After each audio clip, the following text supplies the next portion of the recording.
My dad left me a worthless gas station. Now my sisters are desperate to steal the $200 million lithium deposit he hid beneath it. I'm Jake, 32, male, and I've worked at my dad's old gas station since I was a teenager.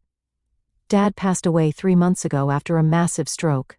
He was a tough son of a gun, a Vietnam vet who worked every day of his life until he was 75.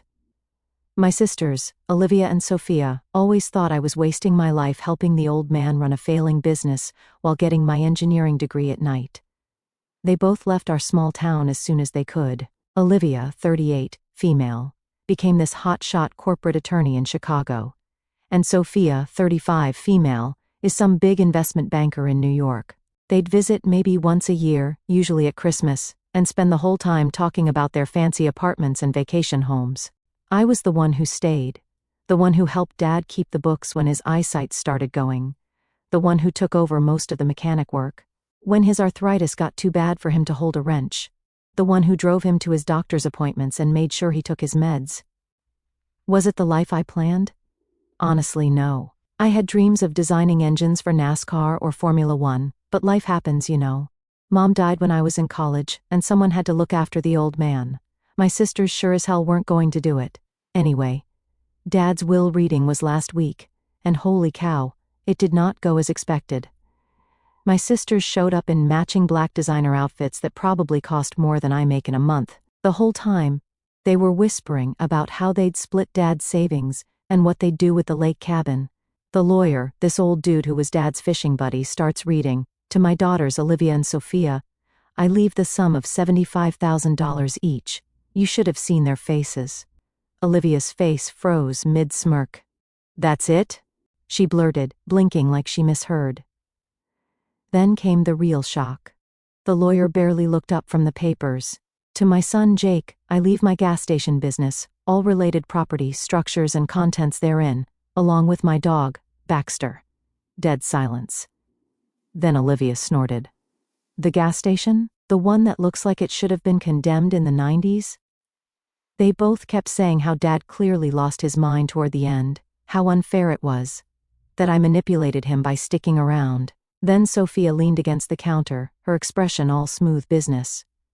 Look, Jake, I know you think this place means something, but it's just land, it's a headache. The regulations alone could bury you, and I don't want to see you stuck here fighting a losing battle. Olivia chimed in, faux sympathetic. Dad was sentimental, we get it, but you're smart. You've always been smart. You don't have to struggle like he did. Let us help you. Sophia nodded. Take the 20 grand, get out while you can. No drama, no headaches. Yeah, right.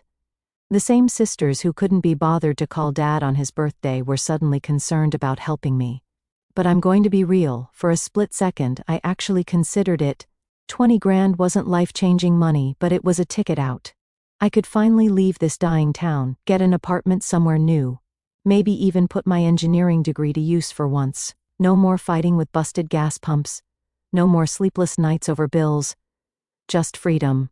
But what they don't get is that while they were building their careers, I was the one helping Dad keep his dream alive, watching him work 18-hour days, learning everything about his business, and keeping him company after Mom died.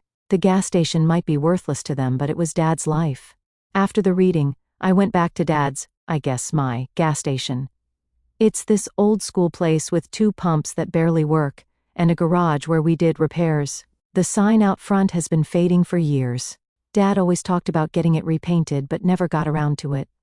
Baxter was waiting at the door, like he always did for Dad. He's this 12-year-old golden retriever mix with a gray muzzle and bad hips. He looked at me, then looked behind me for Dad, then back at me with this confused expression that broke my heart. I knelt down and hugged him, and I swear we both knew exactly how the other felt. I found myself stuck with a rundown gas station that barely breaks even, a grieving old dog who follows me everywhere, and 2 sisters who suddenly want family meetings about my inheritance. I spent that week going through Dad's office at the station. Dad's office was a time capsule. Every receipt, invoice, and property record from the last 40 years, neatly filed away. At first it was just paperwork, but then I noticed certain documents had blue check marks or red dots, and a survey map in the back of a drawer had matching marks and numbers in Dad's sharp handwriting. He was trying to tell me something. That night, while Baxter snored under the desk, I found a hidden compartment in the drawers with an old photo album. It showed the gas station in its prime, Mom and Dad when they were young. And oddly, dozens of photos of the overgrown land behind the garage. Some marked with X's and measurements. One photo stood out, Dad with a suited man, both holding scientific equipment. On the back, Dad had written initial confirmation with Steve M. promising. Who the hell was Steve M., and what had Dad been confirming? The next morning I went out to check it out. It's completely overgrown now, weeds taller than me, brambles, small trees. But I pushed through and found the remains of some kind of metal structure, almost completely covered in vines. No idea what it is, but Dad clearly thought it was important. I was about to investigate more when Olivia's BMW pulled up. I quickly headed back to the front, not wanting her to see what I was doing. Call me paranoid, but something tells me I should keep this to myself for now. There you are, she said, looking at me like I was something stuck to her expensive shoe. We need to discuss this ridiculous situation. Sophia and I have agreed to up our offer to $35,000 for this place.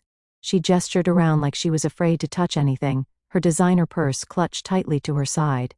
I'm not interested in selling, I told her. She actually laughed. Jake, be realistic. What are you going to do with a failing gas station? You can barely afford your apartment. Take the money and move on. It's not about the money, I said, which only made her laugh harder. It's always about the money, she replied. You're just too naive to realize it. Before I could answer, Baxter came limping out from the garage, covered in dirt from digging somewhere out back. Olivia wrinkled her nose. That dog needs to be put down. He's suffering. I've never wanted to punch my sister before, but there's a first time for everything. Baxter is family, I said, keeping my voice level. More family than some people around here. That hit a nerve. We're trying to help you, she insisted. This place is a money pit. Dad was sentimental about it, but you need to be practical. She left after I made it clear I wasn't selling, but not before saying they'd be back with a more formal approach. 2 days after Olivia's visit, I got served with legal papers. My loving sisters are contesting Dad's will, claiming he wasn't of sound mind and body when he wrote it. They're saying I manipulated him into changing his will because I was financially dependent on him. The truth is, Dad updated his will 5 years ago, right after his heart attack scare. I didn't even know about it until the reading. I called Dad's lawyer, who just sighed and said, "Your father warned me this might happen. He's going to help me fight it, but said I should be prepared for a nasty battle. Your sisters have resources," he warned me. "They can afford to drag this out. Great, just what I need. A long legal battle I can't afford." A few days after, Sophia showed up out of nowhere with some guy in a suit, talking big numbers. They were offering $100,000 for the property, way more than my sister's last offer, but still way too low if they suddenly wanted it this bad. "This is a good deal, Jake," Sophia said, "all business. The land's basically worthless. Cleaning up an old gas station site would cost more than it's worth." When I asked why they even cared about worthless land, the suit, who probably spent more on hair gel than I do on groceries, hit me with some corporate nonsense about community revitalization and long-term development. "We're investing in multiple properties in this area," he said, all smooth. "Your father's station is in a key location for our vision." Yeah, right. This place is on a dead-end road nobody's cared about since they built the bypass 15 years ago. There's nothing here to revitalize. I asked Sophia how she even got mixed up with these guys, and she gave me that smug "I know something you don't" look. Let's just say I know people. Oh great, because that's not ominous at all. After they left, I noticed a car parked down the street. Some guy with a camera was snapping pictures of the property, especially the overgrown area out back. The second he saw me watching, he took off. I wasn't just going to stand there like an idiot. I jumped into my truck and tailed him, kept my distance, just close enough to see where he was headed. He took a winding route through town. Classic "I know I'm being followed" moves. But I wasn't new to this. He finally pulled into a strip mall and slipped into some nondescript office with frosted glass windows. No sign, no name. Just vague enough to be suspicious. I parked across the street, snapped a photo of his license plate, and did some digging. Whoever these guys are, they've been quietly buying up half the town for the past year. This wasn't just about the gas station. Someone was planning something big. The next morning, I went back to the metal structure I found, pushed away more of the vines, and realized it's some kind of old drilling equipment, not huge, but definitely professional. Dad never mentioned anything about drilling on the property. The equipment looked like it was used for taking core samples, the kind geologists use to test what's underground. Why would Dad need core samples? What was he looking for? I was knee-deep in files when I found a stack of certified letters from the State Department of Natural Resources, full of jargon but repeating phrases. One letter mentioned potential reserves but didn't specify what kind. Then I saw a name, Stephen Martinez. I wondered if it's the same Steve M. from Dad's old photos. Then I found something else, a key taped to the back of a filing cabinet with a note in Dad's handwriting. When the time comes, no idea what lock it fit. I tried every drawer, cabinet, and door, nothing. But things were getting weird. My sisters never cared about this place for 20 years. They called it Dad's money pit. Now they were suddenly bringing in developers and lawyers. The next morning, I got a call from our useless mayor, Sophia's high school ex, the one she dumped for not being ambitious enough.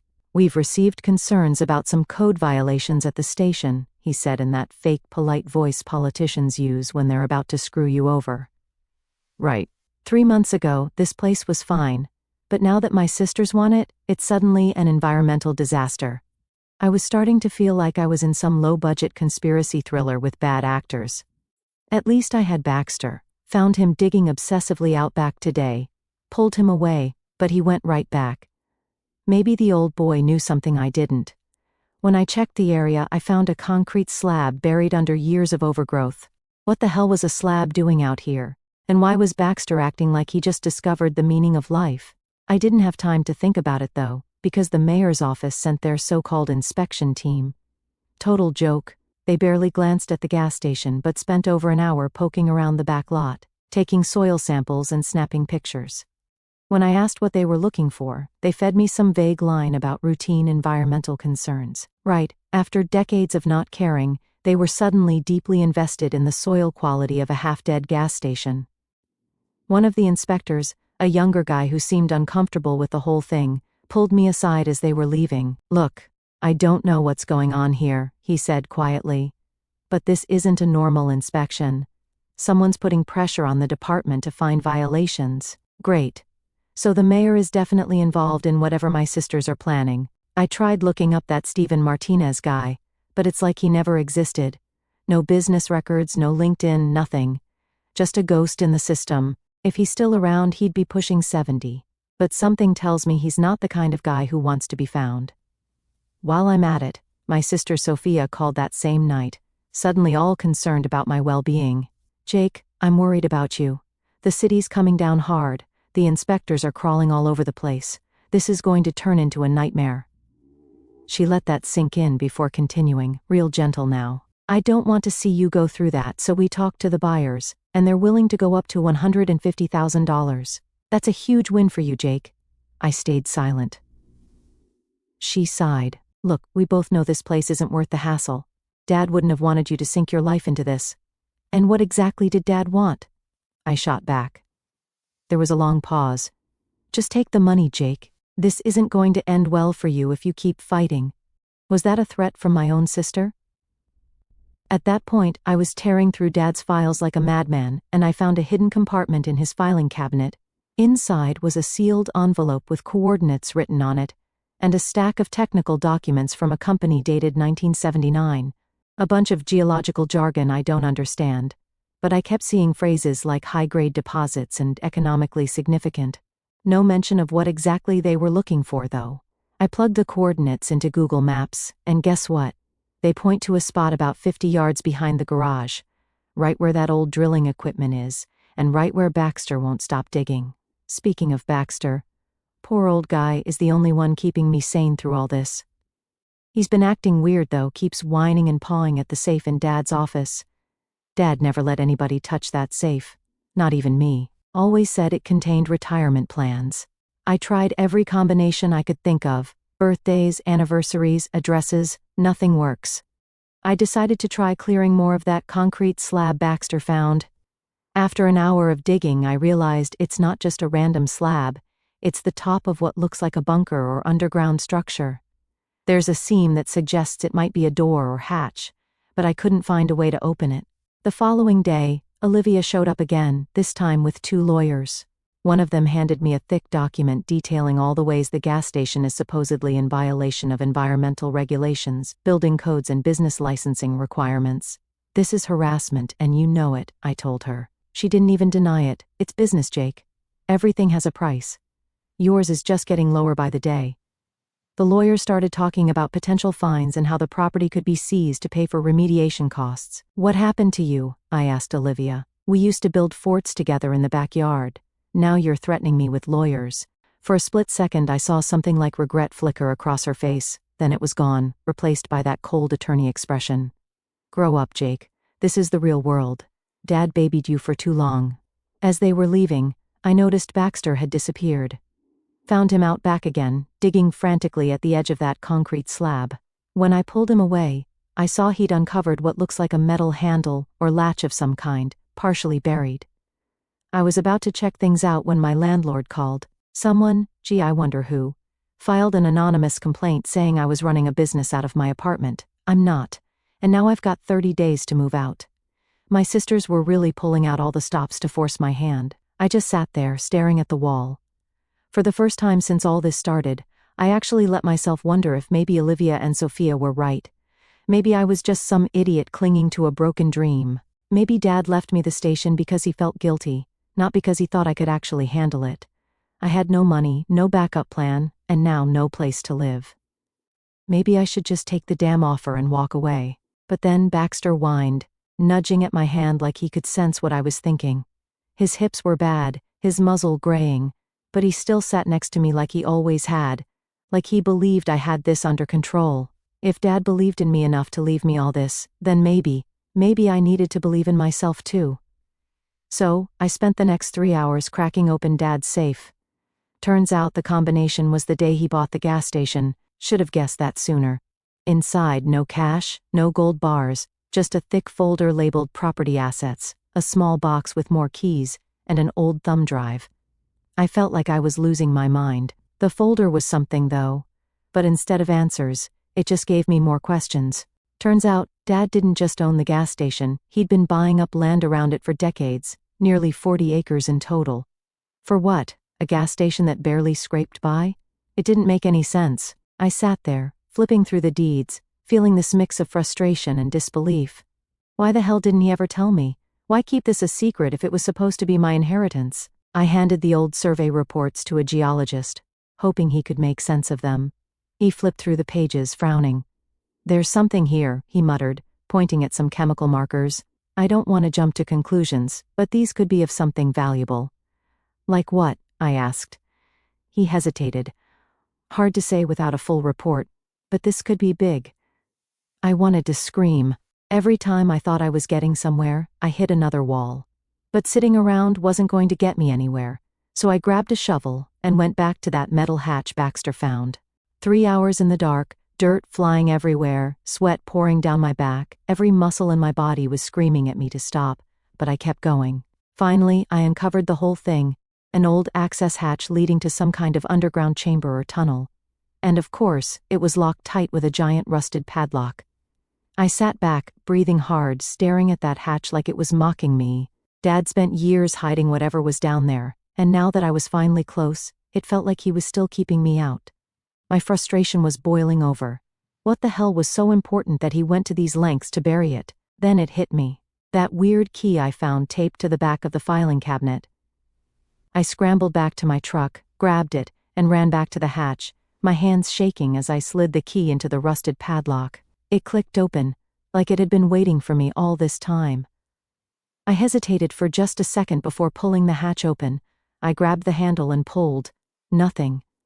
Years of rust had sealed it shut. Baxter whined behind me as I braced my foot against the frame and yanked with everything I had. Metal groaned, dust billowed up, and for a second, I thought the whole thing was going to snap off in my hands. Then the seal broke. A rush of stale air hit me, and beneath it, a narrow set of concrete steps disappeared into darkness. My stomach twisted. This wasn't just some old storage room, this was deliberate.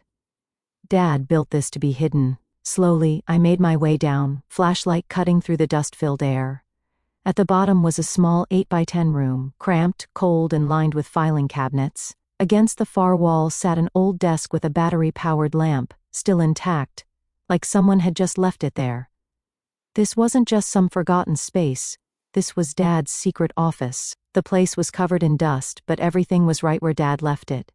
He must have built this underground room decades ago, but for what? What was so important that he needed to hide it? I wasn't ready for what I found, filing cabinets packed with papers. It felt like stumbling onto something huge, but I had no idea what I was looking at. Then I found a newspaper clipping about lithium deposits being discovered in nearby states.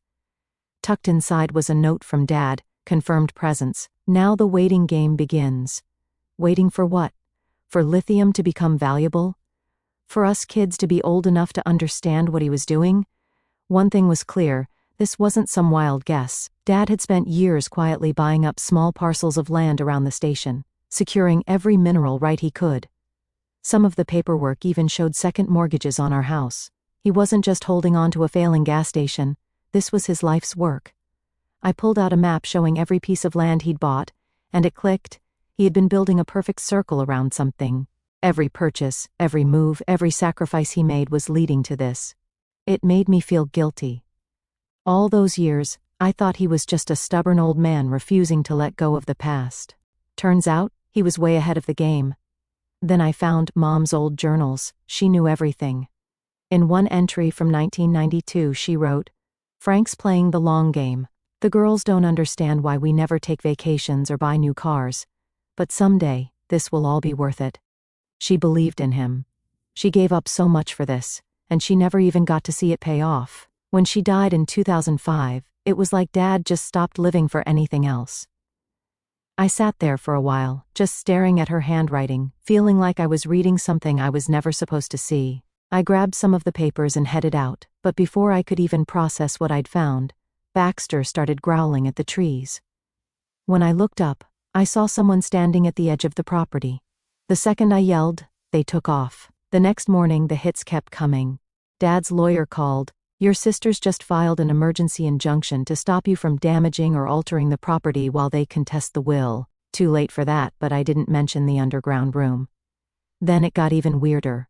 A black SUV rolled up, and two guys in government-grade suits stepped out, looking like they walked straight out of a bad crime thriller. They flashed some vague credentials, talking in circles about resource development and land viability assessments. Real official-sounding nonsense. I played dumb, but they didn't look convinced. They left a card and said they'd be in touch. Not even an hour later, Olivia called. "Those men weren't from any state agency, Jake. They work for that guy I brought here. You need to be careful what you say, okay?" What was she actually trying to warn me? That's a first. "Why are you telling me this?" I asked. "Because we're still family," she said. "This is business, not personal. We're just trying to make sure Dad's discovery is properly managed." "What discovery?" I pushed. She went quiet for a second, then let it slip. "You really don't know, do you?" Then she hit me with it.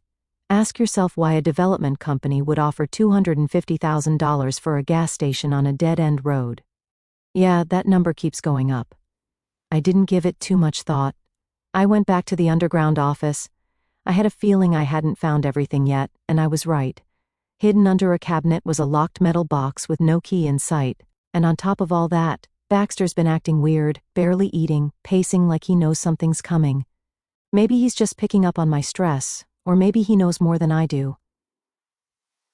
I took the box to a locksmith first thing in the morning. The guy barely even looked at me before cracking it open like it was nothing. Inside was a thick stack of documents, and right on top, a final geological report, way newer than anything else I'd found. And that's when everything really sank in. All those years of surveys, testing, and land deals.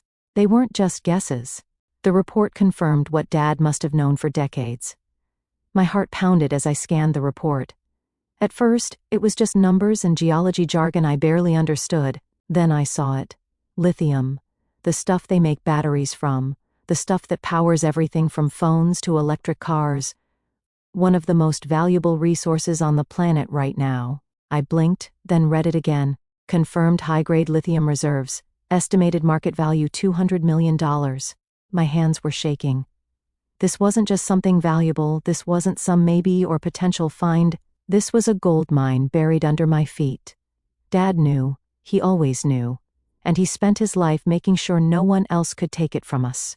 But technology wasn't advanced enough then to be certain, or to extract it efficiently. So he spent decades quietly securing the mineral rights to the entire area, parcel by parcel, waiting for the right time. That drilling equipment I found? Early exploration tests. The underground room?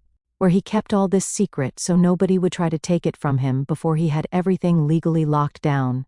The box also contained documentation of a trust that Dad established 5 years ago, putting the entire property and all mineral rights solely in my name, effective upon his death, completely separate from his will. That's why my sisters can contest the will all they want, it won't matter. The trust supersedes it. Dad made sure of that. Inside the box was a thick stack of documents and a USB drive. My hands were shaking as I plugged it into my laptop. A folder popped up, video files. The first one was from 1979. Dad, young and excited, standing by that drilling equipment when it was new. Just got the initial results back, he said, grinning. If this pans out the way Steve thinks it will, this could change everything for our family. The most recent video was from just 6 months ago. Dad looked older, tired, but still sharp. He looked directly at the camera. Jake, if you're watching this, then you figured it out. I always knew you would. You were the only one who understood that real value isn't always obvious. Your sisters wanted quick rewards. You understood patience and hard work. This is your inheritance, not just what I found, but what I built around it. Don't let anyone take it from you. I must have watched that clip 20 times. Tears streaming down my face. Baxter curled up next to me, his head on my lap, like he knew exactly what I was feeling. I called the lawyer, who confirmed the trust is ironclad. He's known about the lithium all along but was bound by attorney-client privilege. Your father wanted you to discover this on your own, he explained. He said you'd appreciate it more that way. He also worried that if he told you directly, your sisters might somehow find out before all the legal protections were in place. The old man was right. If he had just told me about the lithium, I probably would have blabbed to someone eventually, maybe even tried to reconcile with my sisters by telling them about it. Dad knew them better than I did, knew they'd try to take control. I finally got it. Why my sisters, who never cared about this place, suddenly wanted in. Why the mayor is digging up random code violations. They all know, or at least suspect, what's under this land. But here's what they don't know, the trust. They think they can push me into selling, but Dad made sure that wasn't an option legally. I have full control. As for how they even found out, the videos gave me my answer. Dad mentioned working with a mining engineer years ago. That guy now works for, surprise, surprise, one of the developers trying to get their hands on the property. He must have connected the dots after Dad passed and tipped off the wrong people. That's when my sisters suddenly realized the gas station they spent years calling a money pit was actually sitting on something valuable. Once I confirmed the lithium deposit and my legal ownership, I knew I had to handle this right. Selling out wasn't even an option. So, after that, I started my own company, named after Dad. The lawyer got me in touch with people in the mining industry, the kind of experts who could actually handle this without cutting me out of my own inheritance. I set it up so I'd keep 65% ownership while they handled the technical side. The best part? We're using the exact low-impact mining methods Dad had been researching for years. He wasn't just sitting on this, he was planning for it. And then, the second word got out, everything went to hell. My sisters threw every legal argument they could at the trust, trying to break it. When that didn't work, they switched tactics, claiming they were entitled to a share as heirs. The judge literally laughed them out of court. That should have been the end of it, but, of course, it wasn't. That's when it got nasty. Someone tried to set fire to the gas station. Security stopped them just in time. My apartment got broken into twice. Then the local paper ran some hit piece about how lithium mining would destroy the environment. The article was full of dramatic claims and anonymous sources, but I know exactly who was behind it. And then I found out that someone even tried to steal Baxter, like actually broke into the security perimeter to kidnap my dog. Who even thinks of that? He's fine, by the way. Turns out, even at 12 years old, A 75-pound golden retriever doesn't go quietly when some idiot tries to grab him. Right after that, Olivia showed up at my apartment, crying, apologizing, saying she didn't understand Dad's vision. She claimed she had no clue about the break-ins or the attempted dog napping. Maybe she was telling the truth, maybe not. Either way, she still tried to pull the same manipulative crap she always does. "We could run this company together, Jake," she said, all soft and sincere, just like Dad would have wanted. Except Dad very specifically did not want that. That's why he made sure they had no claim to any of it. Sophia took a different approach. At first, she blew up my phone with messages about family legacy and what Dad would have wanted. When that didn't work, she switched to threats, talking about going to the press with some dark family secrets about Dad. Which is hilarious considering the worst thing he ever did was swear at the TV during football games. Yeah, too little, too late. And now, the town that barely acknowledged I existed suddenly acts like I'm their golden boy. The mayor, the same guy who tried to shut me down, is now bragging about how he's been supporting local business development. The neighbors who never had a word for me? Suddenly, I'm getting invited to every town event. Funny how that works.